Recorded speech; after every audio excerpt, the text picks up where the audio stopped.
হরে Krishna, happy উৎপন্ন একাদশী সবাইকে। তো যে দেখো আমি ড্রাগন ফ্রুট কাটছি, এখানে ম্যাঙ্গো কাটছি, আর হচ্ছে গিয়ে এখানে রাসবেরি। প্রভু অনেক ফ্রুটস নিয়ে আসছে, তো আমার খুব খুশি লাগতেছিল যে অনেক কিছু দিয়ে আজকে ভগবানের সেবা হবে। তো এদিকে আমি বাদাম ভাজি করে নিচ্ছি, এখানে আমি কিনুয়া রান্না করে ফেলছি, আর হচ্ছে আলু ভাজি আর একটা মিষ্টি কুমড়ার তরকারি অল্প করে রান্না করছি শুকনো শুকনো। আর দেখো আমি ভগবানের ভোগ লাগিয়ে দিলাম এখানে। তো দেখো ভোগের মধ্যে বাদাম ভাজি, কিনুয়া, তারপরে হচ্ছে ড্রাগন ফ্রুট, ম্যাঙ্গো, আলু ভাজি আর মিষ্টি কুমড়ার তরকারি। তো এত কিছু দিয়ে ভগবানকে আজকে ভোগ লাগাইতে পেরে অনেক খুশি লাগতেছিল। এই যে দেখো আমি গোপালকে একটু খাইয়ে দিচ্ছি।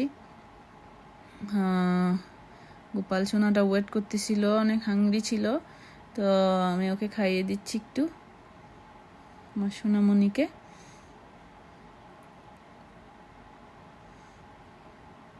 আর একাদশীর দিন বেশি একটু রান্না করা হয়, কারণ হচ্ছে আমার বাচ্চারাও যেহেতু একাদশী করে, আমি আর ঘরে কোনো ভাত রান্না করি না, যা একাদশীর সব কিছু রান্না করি একদম সব, লক্ষ্মীপতি থেকে শুরু করে সবাই একাদশীর প্রসাদই পায়।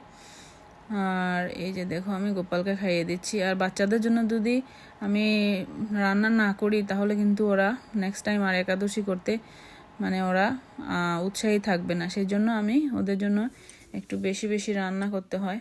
একাদশীর দিন আরও ডাবল আমার রান্না বেড়ে যায়। তো সবাই ভালো থাকবে। হরে কৃষ্ণ, হ্যাপি উৎপন্ন একাদশী।